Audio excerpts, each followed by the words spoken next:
I pray to the Almighty to bestow upon me His truth, His wisdom, that I may be worthy of conveying His message. And so, inshallah, sanctify His name and bring peace to the world. Assalamu alaikum, and greetings to all here and around the world who are watching this conference, and hopefully the message will go to the rest of the world they should hear. I first would like to thank President, His Excellency President Erdogan, the Republic of Turkey, and the whole nation of Turkey for allowing us to come here for this critical occasion for the European Muslim Forum, for arranging this, and all the people involved. Again, we cannot be enough thankful because of the critical manner why we are here. The president and the leaderships of all the organizations here, the Turkish and His Excellency Mr. Akbishal, and the other, really, again, we cannot thank you enough. We are humbled, and it's a privilege to be here. Dr. Abbas, I just want to say that I would like to offer the condolences of us from hearing of your members. In Jewish custom, you don't offer condolences prior to the bodies being buried. In our case, it is hard to offer condolences now because the hearts we are rent, the bodies are still lying. There's still people, unfortunately, dying and dying, not only because they were bombed, because the medical aid is refused to them. The words, again, my time is so limited, so really I can't do justice. Every single one of the over 16,000 murdered, and every single one of the children and family members who their minds have been murdered because their life has been ruined because of the members of their families who were murdered. We really can't express ourselves. We can't even begin to speak about each one, which we would have to do justice to show what a beautiful people every single one of these people of Palestine are. Every person created by God is a life, is a specialty, and everyone deserves the right for their life and deserves that they should be eulogized and spoken about and express what was lost, what was murdered, what was taken. But again, I can't permit myself the luxury because I have something critical to offer for this meeting. And that is contrary, I'm not politically correct, and contrary to what the meeting was started with. It is true that we are coming here as people from the great, beautiful fabric of the Holy Land. People who are living there from the largest community, the vast and greatest majority, which was the Muslim community, and then there was the Christian community, and the minority community was the Jewish community living in Palestine for hundreds of years. That's a fact. Nobody could deny that.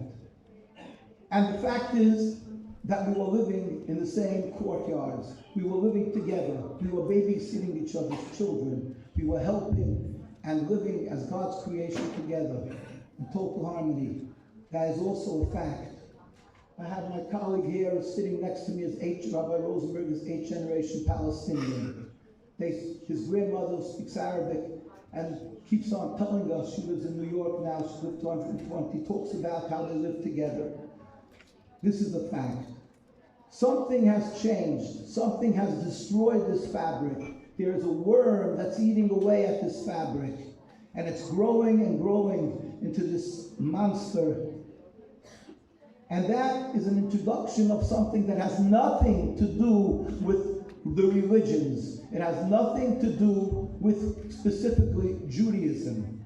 That is the introduction of a nationalist movement called Zionism that started a mere 100-odd years ago, while my religion, Judaism, is 3,000 years old.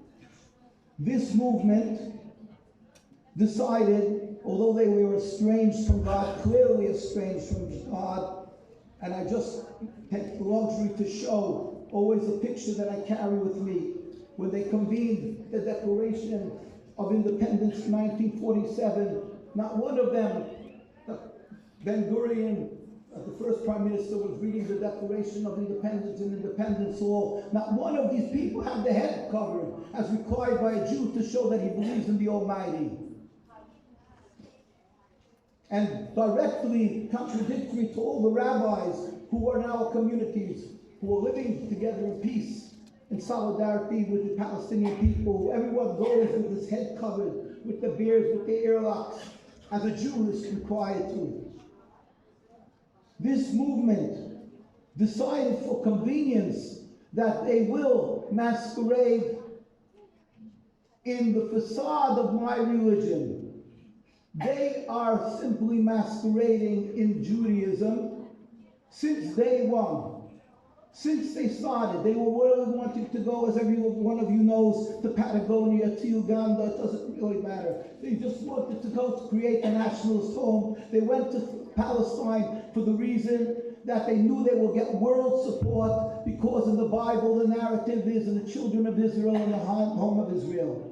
They maliciously use my religion that clearly states, since the destruction of the temple 2,000 years ago, we are forbidden to have a national home, not even a national home, a sovereignty. We'll never have a nationalist idea of state of Israel, this rebellion against God. But any type of Jewish sovereignty is forbidden. And although we went through the Crusades and Inquisitions, our great leaders never attempted to make a Jewish home, because it's forbidden for us, even in a desolate land.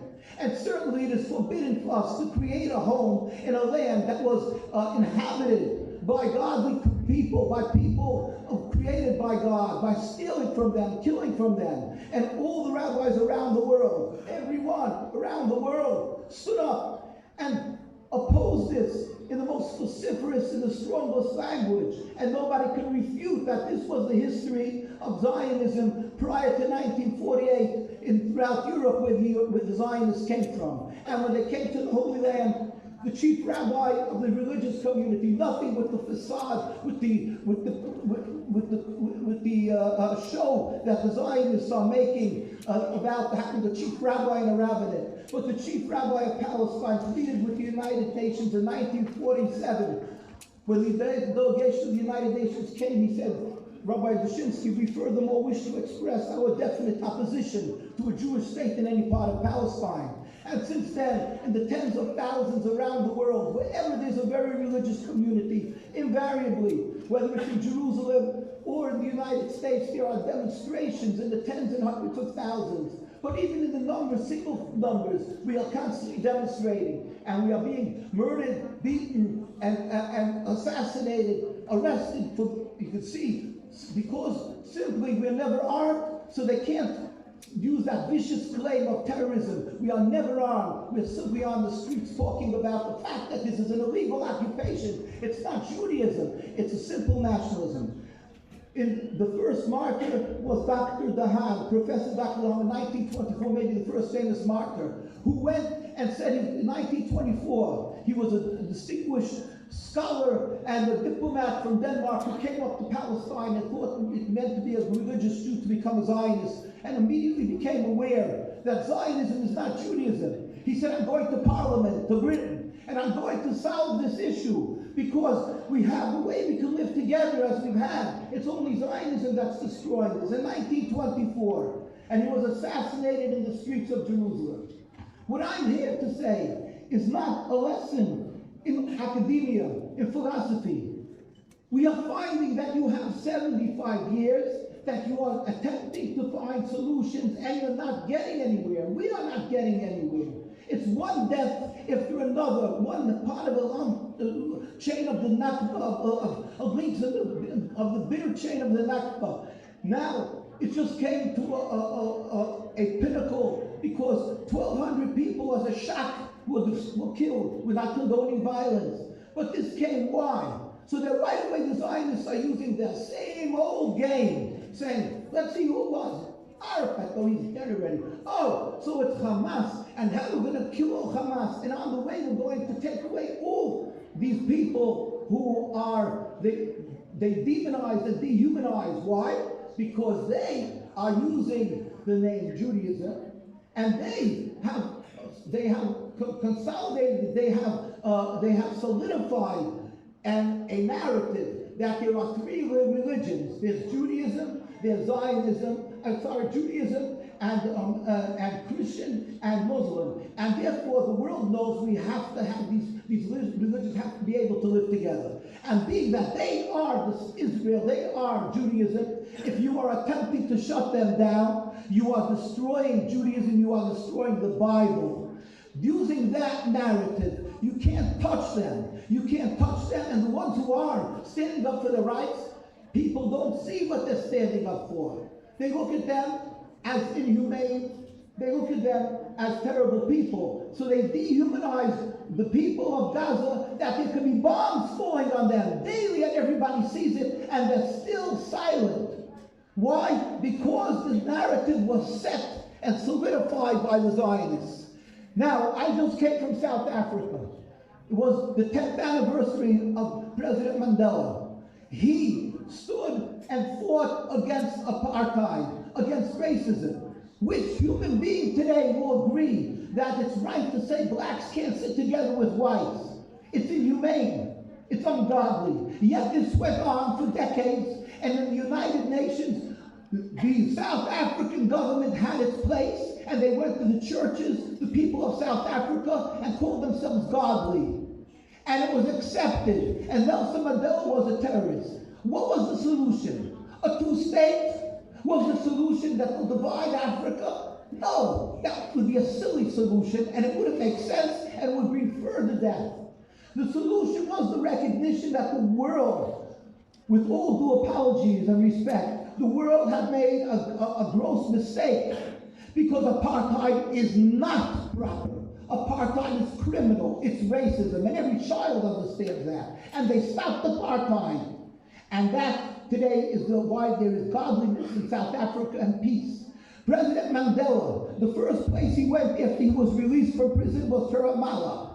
President Mandela said, this is the same person who today everybody recognizes as a person who seeks truth. He said the apartheid and the discrimination and the oppression, occupation of Palestine is criminal. He went to his deathbed with this.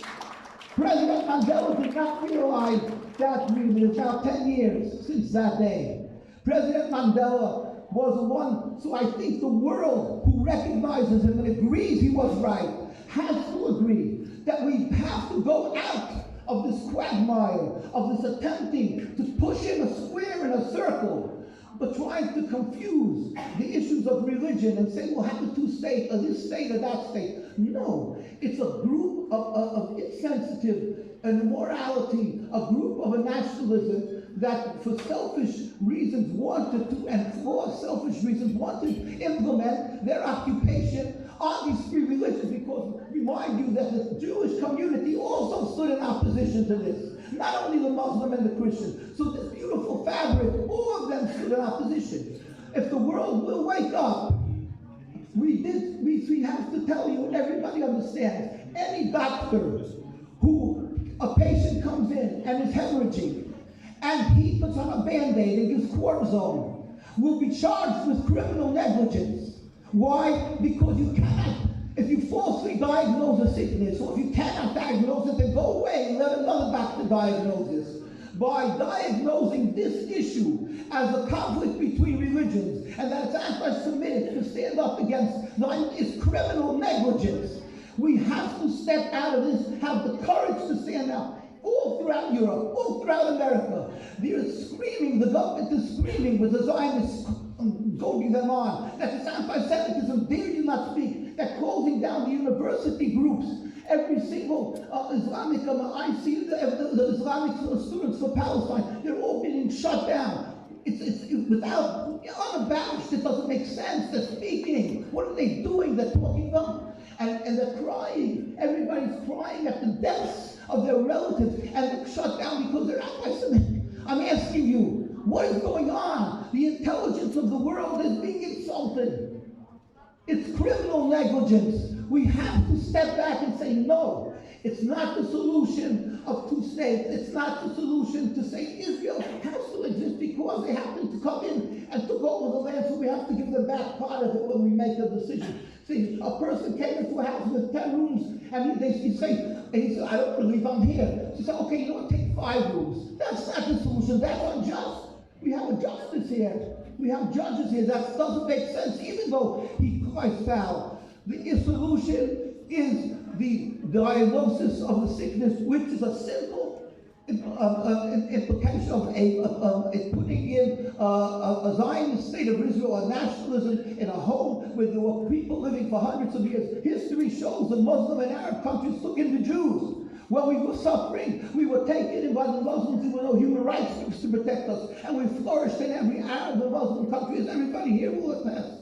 So what came? Anybody knows, you don't have to be so old, it's 75 years to say. What changed? The introduction of Zionism. Remove Zionism, remove death, remove the endless rivers of blood, not only of the Muslims, but of the Jews who are dying for this cause. So if we do that, what is anti-Semitic? Anti-Semitic, the personification of Zionism in this state. Remove this state, you would be moving anti-Semitism. The personification of anti-Semitism is the Zionist state of Israel. But dare they not intimidate the world? We must speak up for justice, for peace. God should help. We are crying, the Jewish people around the world, with the people of God. I cannot tell you the frustration, the hurt in our communities. We pray to God every day, and that's what they beautifully, so eloquently everybody spoke. They said, ultimately, they think they have the power. We have the power. We have God, and God is just. There will be a man. There will be a man. We just urge everybody to pray God should bring, just like he made after time and other things disappear. He should bring a speedy and peaceful, total removal of the occupation. And we should have the day when we can serve God together in harmony. People of Gaza, hear us. We are hurting with you. We are crying with you. People of the world, speak up. Do not be silent anymore. It was the grassroots that moved the politicians to stop apartheid. The grassroots have to stand up, and we will accomplish with this summit. We will accomplish, inshallah. Assalamu alaikum.